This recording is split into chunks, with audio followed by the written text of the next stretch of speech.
Hey there, I'm Kara Suboy reporting from CNET headquarters in San Francisco. Welcome to Planet CNET, our weekly show where we bring you reports from CNET editors around the globe. We've got some great stories lined up for you today that will make you sing, dance, and squirm. Let's kick it off in Singapore. Hi, I'm John Chan of CNET Asia. Singapore may be a small country, but it has some big ideas coming out of it. This may look like an overloaded Big Mac, but in reality, it's a pair of tiny stereo speakers which recently earned itself a coveted Red Dot Design Award. The secret to its big sounds lies in this accordion-like vacuum chamber that you twist to extend.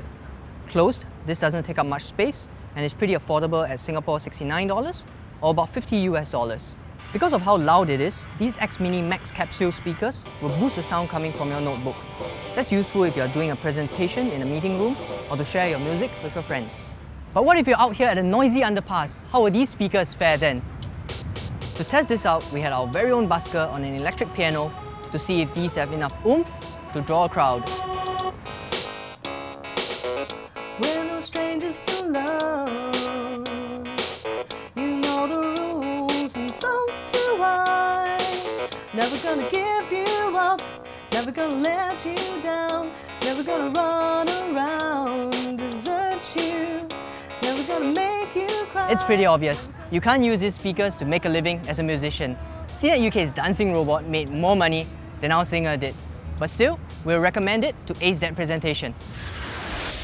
Besides some cute little speakers, if there's one thing you're going to take away from that video, it's that Rickrolling is still an international phenomenon. Ay, ay, ay. Now moving on to France, our CNET editor there is crazy about a new smartphone that can receive digital television. Check it out. I know what you're thinking. This French girl is listening to a lame radio tuner. Wrong! Not only is the Gigabyte G Smart T600 a radio and a camera, but it's also the first smartphone to broadcast digital and terrestrial TV, which means we're going to be watching the Olympic Games. What you identify as a telescope antenna used for DVB-T is also a stylus for the touchscreen. So, we're going to be sending you an email, thanks to this wonderful VGA screen, to inform you of the defeat of Katie Hoff by Laure Manodou. Be prepared. This is Louise Gagan for CNET France. Thanks for watching.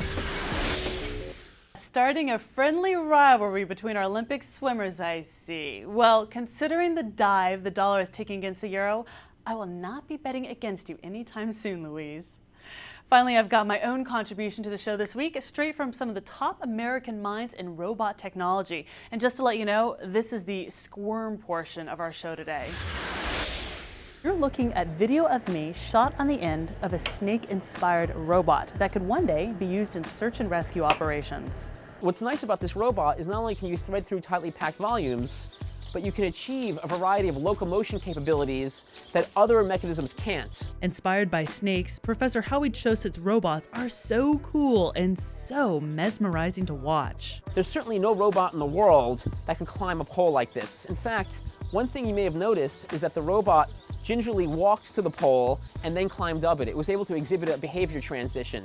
Besides climbing around a pole, this snake bot, outfitted with a camera, can climb vertically through a tube, like a drain pipe. The idea is that there's this collapsed building and you want to get into this collapsed structure as quickly as possible in order to locate victims. Also coming out of Professor Choset's lab at Carnegie Mellon's Robotics Institute in Pittsburgh are snake bots to help in medicine.